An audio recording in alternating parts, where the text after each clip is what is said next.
Okay, welcome back to WordPress Accessibility Day, everyone. My name is Amanda. I'm based here in Cleveland, Ohio. It is not yet daylight out, so it seems a bit dark. And I will be your host for the next 3 sessions here. I have the honor of introducing the next session, which is the digital transformation or the social digital transformation with Merary Alvarado. A little bit about Merary. She is a software engineer and accessibility evangelist with 6+ years of proven experience in executing, development, and leading accessibility processes in digital strategies for Fortune 100 clients. She has collaborated to create national standards and best practices to be applicable across Costa Rica for digital, educational, and physical environments to improve their independent living. She is the co-lead of the Accessibility Web Costa Rica, a public group on Facebook, which develops digital content, training, conferences, events, webinars in Spanish to create awareness about the importance of accessibility in the digital era. So welcome to Merary. Very excited to hear her talk. Please feel free to add your questions to the YouTube chat feed there, and we can answer those at the end.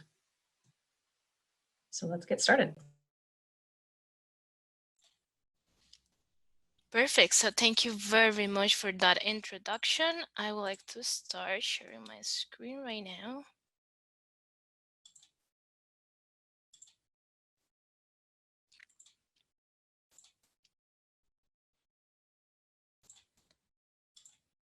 Okay, so thank you so much for that introduction. I'm really happy to be here participating right now in this event because it's the first one. I'm really happy to be participant because it's important, at least for Costa Rica, because we are from a Latin American country.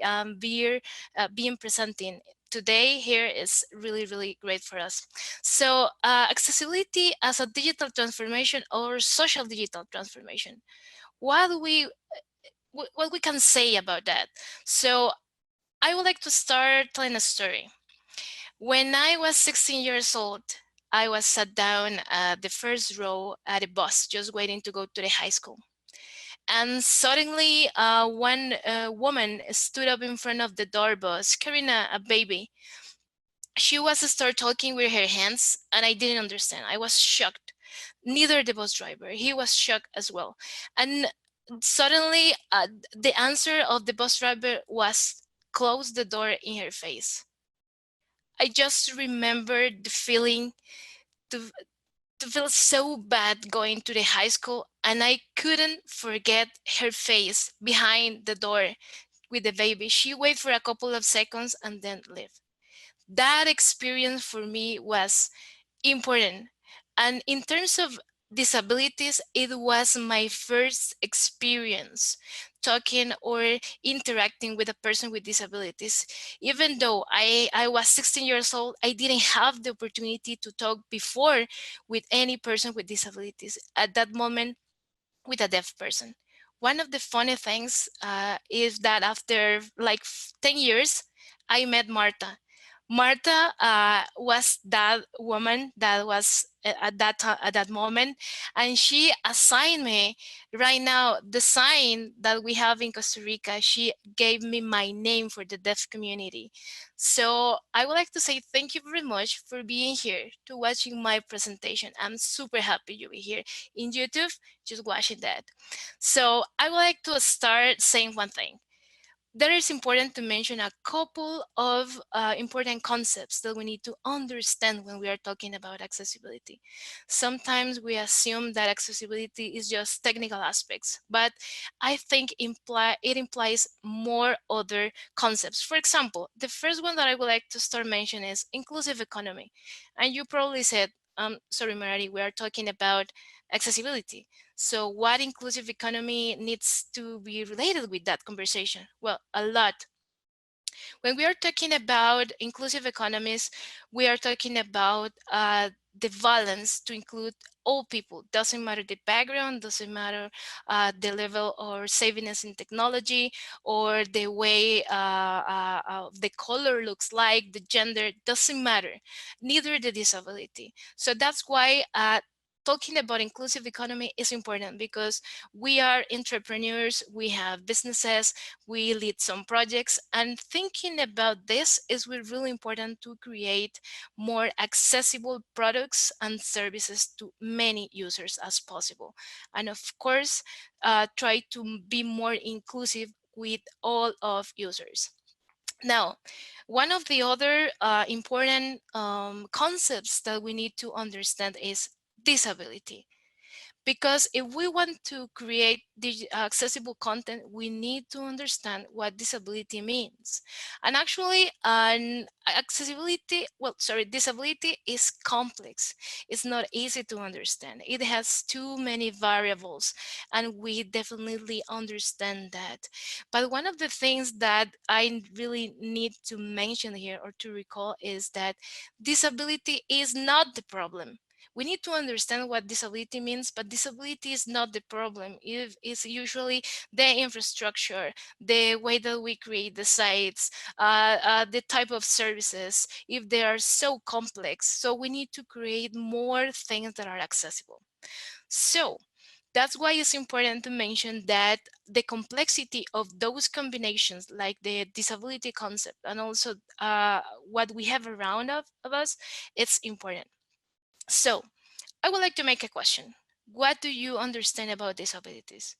We already read about the disability meaning, but what do you understand about disability? Because if you don't understand the concept in the way that we expected, we cannot create accessible websites. And you probably said, what? Mary, what are you talking about? Well, usually when we think about disabilities, we think about disabilities with different perceptions. We have some biased or we have assumptions. We usually think about disability in different levels. For example, in Costa Rica, sometimes I heard that said, oh, poor babies, poor angels. And we are limited people with disabilities to access some information because we are not properly understanding what disability means.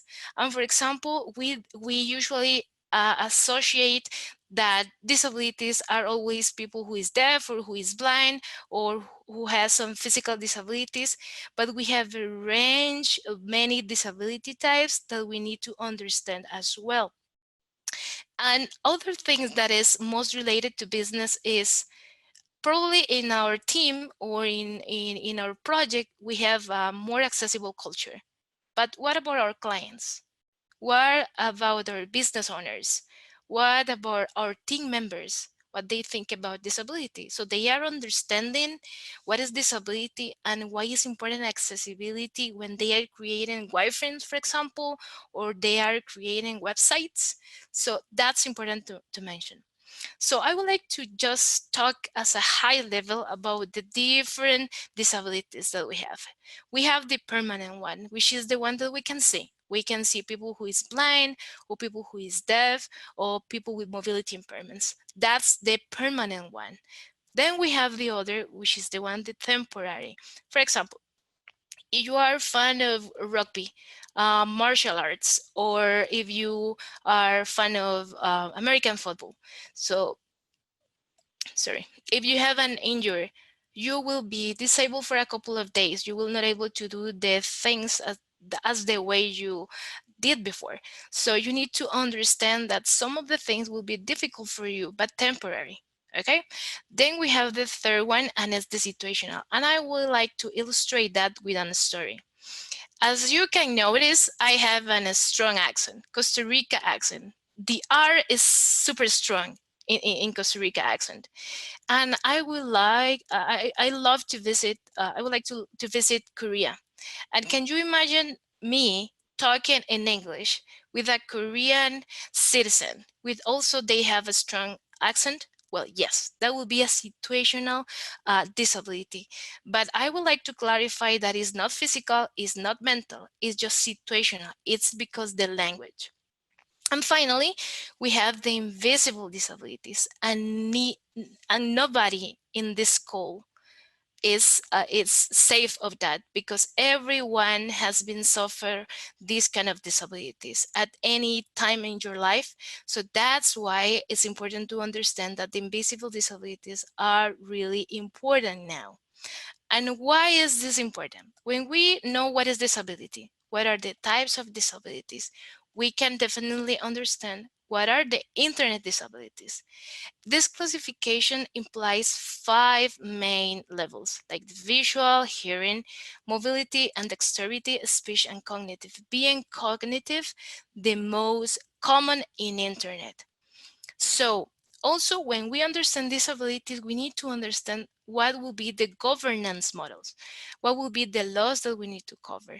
We talk a lot about web content accessibility guidelines, and also I didn't miss some of really great talks between yesterday and today. Really great talks about different normatives like Section 5 or way area. So that is great. So if we understand what will be our governance model in terms of the digital product that we are creating, that will be really great because, for example, talking about United States, for example, we need to consider international levels, federal levels, or state levels, depending on the industry. Now, keeping in mind the previous information, what will be the best practices in terms of accessibility to create better sites, to be participant in inclusive economies, and also make this kind of digital transformation? And I would like to start saying you need to define the status quo. And what I say that, a couple of days back, I needed to start working with a project. I needed to just let some clients that why is important accessibility. And that's the question that I received. Do you know how much is the percentage of people with disabilities who access the site? I feel that way. Why? Because some people think that disability is just a number, and this is not good. So we can just not disregard people with disabilities because yeah, is that it? No, we need to be really inclusive when we are creating sites. So I would like to mention this project, the Valuable 500. This project is led by Caroline Casey, which is great. You need to listening her talking. So she is great, and she led on a specific survey with different leaders, business leaders of great companies. And one of the topics that she discovered was that 56% of the global managers that are participant on the business plans of their companies didn't think about disability. And as I mentioned before, it's not accessibility, it's disability the main point on the agenda, so you can start working better accessible products. And I would like to invite you to just go back 1 year and try to to look for the World Economic Forum, because that was for the first time the entire World Economic Forum talking about inclusive business, inclusion, diversity, and they talk a lot about that, and they provide some really great recommendations about what will be good in terms of business and why accessibility is very important. So now going back to the accessibility best practices in terms of our sites, what we need to do first, well, try to reshape the bias, try to include accessibility as part of the culture of my team, starting with me if I am the leader, right? Because it's important to start thinking strategically and create best practices in our team. Now try to look for support for executive managers. If they understand that accessibility is important, you can all start creating really great products. And of course, you need to advices from experts in the area, so you will learn more about what will be the best strategy for you and for your digital product. Then we have the scope. We can do a lot of things with accessibility. We can include accessibility in everything, but sometimes we are limited and we have some misconceptions about that. We can create disruptive products, innovative products, just by including accessibility. So accessibility will be great for that. Try to understand what is the business need, what will be your audience, what type of project or service are you providing to the clients, and try to include accessibility in all the process. Okay, now what will be the cost? Well, sometimes I heard people say accessibility is super expensive.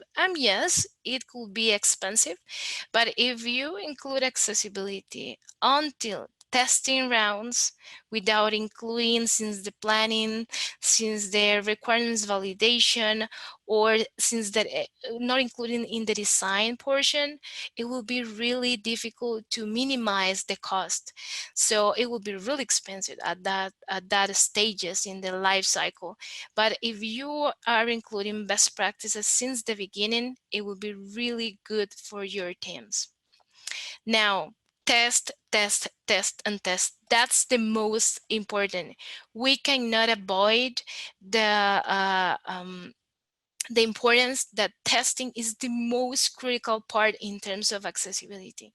Why? Because of the 100%, 70% of the effort and the notification or the clarification for the users that the site is accessible or not depends on manual testing strategies. So it's important to create a specific strategy when we have trained resources that can also provide really good recommendations in terms of accessibility, because it will be the specific experience of the user using assistive technology and the digital product.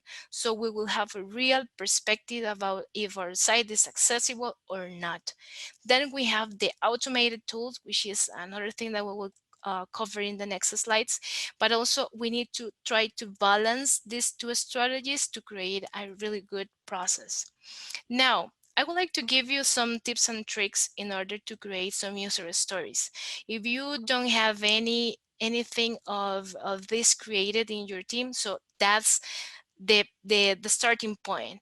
So it's important to create a diverse persona. When we are creating the sites, we usually design what will be our what type of user we will have, what will be our audience, right?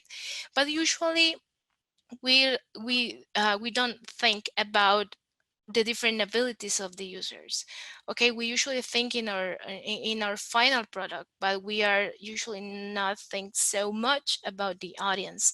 So by having this kind of tools, you will learn what type of screen readers you will need in order to test, and also what type of checkpoints in design we need to apply before to send everything to development. So it will be really great for you. And this is a great example. This is a reference. You can check the links below, and you can check that we have some really good practices. If we create that, you will have a really great vision that what will be the specifications that we need to also consider during development process, design process, testing process, and in the final product. Okay. Now, related to WordPress, the selection of themes, it's really, really important. Not every theme that is trendy is accessible, even though if they are super shiny, if they have a lot of colors and combinations and super complex functional elements, not all of them are accessible. So that's why it's important to keep that in mind. And the other thing that I would like to mention before to proceed to the next section is be aware the lawsuits. Why? Because usually when we are thinking about accessibility, we think about what will be the specific technical aspects that we need to cover when we are creating our product, what will be the test strategy, what will be the requirements. However, I would like to mention that a QA miss will be a lawsuit. So most of the users that impose some lawsuits to you or to your company are not just mentioned that the site is inaccessible. It's because they are creating the lawsuits because you are excluding people with disabilities. So that's why it's important to keep in mind even the small details in terms of accessibility, because this is really important. Now, what are the recommendations that I have for you today? For example, if we're talking about WordPress, you will have like a quick start guide. So you will have an accessibility handbook. You will find information about training resources. You will have best practices in terms of designs and content creation, because it's important to create accessible content as well. And the visual presentation of the pages should be clear and easy to understand, even though the digital product is complex itself. And then you will have some checklists, testing strategies, and also you will find some the most common accessibility defects. So you will be able to identify properly what will be the strategy to follow in terms of development or design of quality assurance, for example. Those is those two options are, I love these two options. I think the information that is included in these blogs are really good, and you will find really best practices for developers, very technical. So that is great in terms to apply best practices to existing components on your sites. And also you will have some tools to evaluate your site, and with really great references. Also, one of the things that I like the most of those blogs are related to some aspects to cover public sites, because it's different when we are working with private sites and public sites. The exposure will be a little bit different. So by having this reference will be really great. Then do you remember that we talked about themes? Okay, we have a really great feature here. Actually, when you are going to the theme directory, you will find a tag that says accessibility ready. So as soon as you select that, you will find a list of different themes that are accessible. However, I would like to recall that even though you are clicking this label and you are seeing some themes that are accessible, you need to take care of the opportunities for improvement that we can also apply after to select this theme. Just keep an eye on that. Then we have some WordPress accessibility tools. For example, I would like to mention in two ways. The first one is the WordPress accessibility plugin. It is really good. You can use it and integrate to your WordPress pages and try to make some audits using this plugin. And actually, it's important to have a specific strategy for automation. As I mentioned before, the most important is to cover the manual portion. But actually, when we are also using automated tools, we can cover a really great aspects in terms of code. So in this slide, I'm providing you some of the best tools that I work with in the past years, and this is really great for you. And it's important to mention that it's a combination of tools that you can have better results. I cannot say that just by using the WordPress accessibility plugin is the one.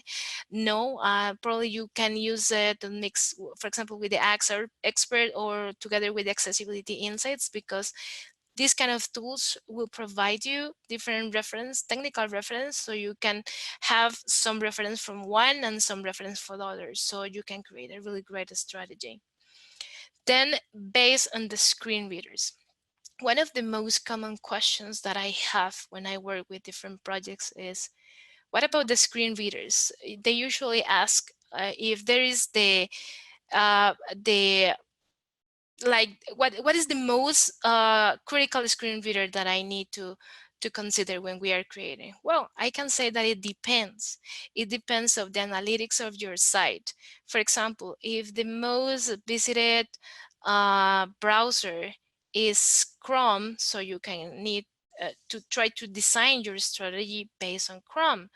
But actually, there is a combination of screen readers that work that work really good with Chrome, and so on. So and now on the screen I'm presented to you what is the best combination that you can keep in mind when we are working with the screen readers.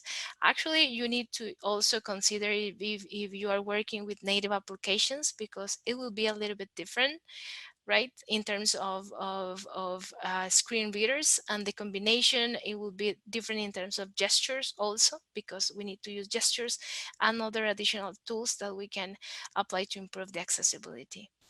And I will give you a gift. In this case, include people with disabilities. It's important just to don't take just for granted that all the checkpoints that you are doing are enough. So this is a really great page that I want to provide you. The name of the page is Fable. So you will find people with disabilities as part of the board of this company, so they can provide you in real time what are the most common defects of your page. This page has specialized users in screen readers, in magnification tools, and also in code best practices, so they can provide you the tools you need in order to create a really great content. Then a couple of takeaways about this project is try to reshape your bias, try to think differently, try to educate yourself, and try to unlearn things, because usually when we are working in the technical part, we are super structured, right? And we usually try to follow rules, but in this case we need to think differently. We need to just think in ways that are not common when we are talking about accessibility. So that's important to reshape their bias. Also, always think in your users. There is no more important to an honest feedback from your users. So try to keep in mind the user experience. What will be the experience of a screen reader user? So you can connect with different companies depending of the state you are, or depending of the country you are. There are specific like companies or services that you can send your link, and those person with disabilities can help you out to validate what is the current experience from them in their site, so they can give you real and honest feedback about your site. So please keep in mind that option. And also it's important to ask for expert advice. Why? Because sometimes when we start creating the accessibility process, the learning curve is really long. Okay, because we need to understand what will be the success criteria that we need to cover in terms of the development code. What will be when will be enough to have the success criteria, or when can do more in terms of that success criteria. So it's really important to ask for expert advice. And definitely, and the last one is if you are an entrepreneur, you are a business lead, you are working creating products, you are working creating services, please always keep accessibility in your agenda. Try to don't avoid this comment, this conversation, because it's really important. You are creating opportunities to make more people with disabilities just get a really good education, and some new job opportunities, and everything related to knowledge management, etc. So if you are creating these kind of projects, thinking also in inclusion, that would be really great.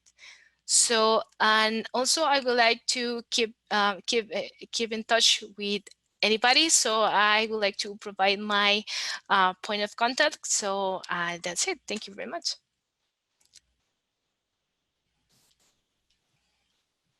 All right, that was awesome, Merary. I learned I learned a lot. Your slides were wonderful. We do have plenty of time for questions, so and we have a couple questions here. But if anyone else does have questions, make sure you add them to the chat. So we can ask those. So the first question is, how would you persuade a company about the benefits of developing and implementing an accessibility strategy in less than 5 minutes? Okay, that's a really good question and a difficult one to answer because one of the most important things for companies is how will be my benefit in terms of money, right? If we are including accessibility. And when we talk about accessibility, we will not receive that money after the first implementation. It will be with the time. So make the different business owners or leaders understand that vision is a little bit difficult, but they notice with the time when we create really good metrics, when we can create prototypes, when we have some empathy labs. For example, you can create also empathy labs in your own company, so you can have real users, I don't want to say that. People with disabilities just testing different sites, and also you as a owner of this product, you can test using different tools so you can understand what is the current behavior for different users. So based on that experience, you can create a different atmosphere so they will able to understand depending of the products.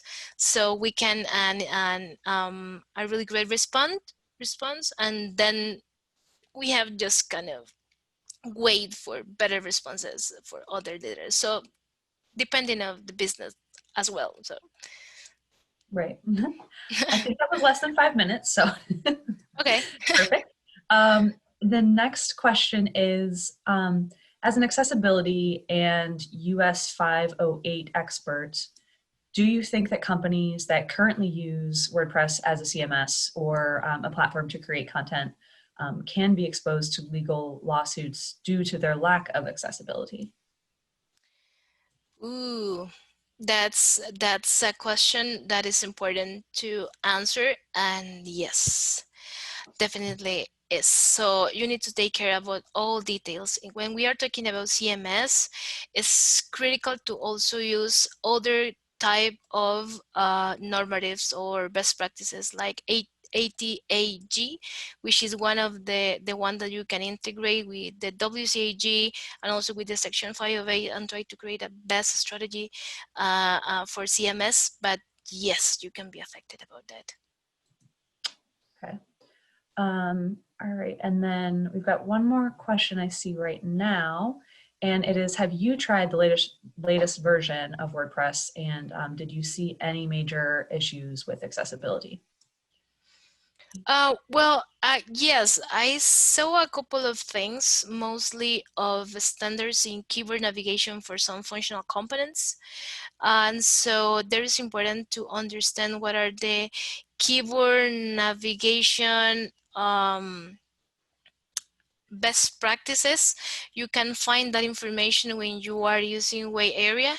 So there is a specific chapter talking about what will be the keyword expectations. So you can use that as reference. But yes, that's the most common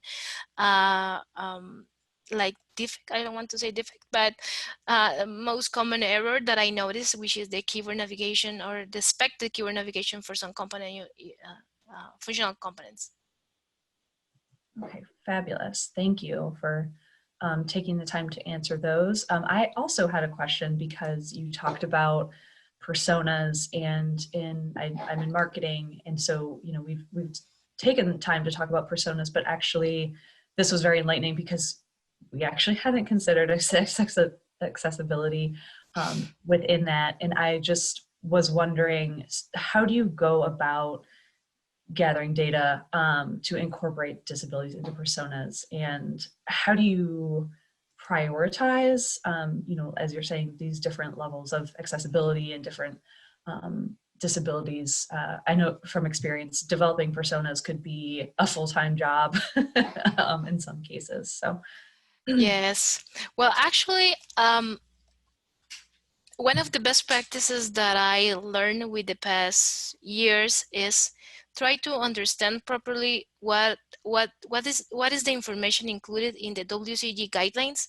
So based on the different success criteria that we have, we also have some specific sections that we can find a scenario they are looking to solve when we have users with these kind of abilities or using a specific type of assistive technology. So based on that experience and also providing just the site to a specific projects that include people with disabilities, so they also can provide you some reference.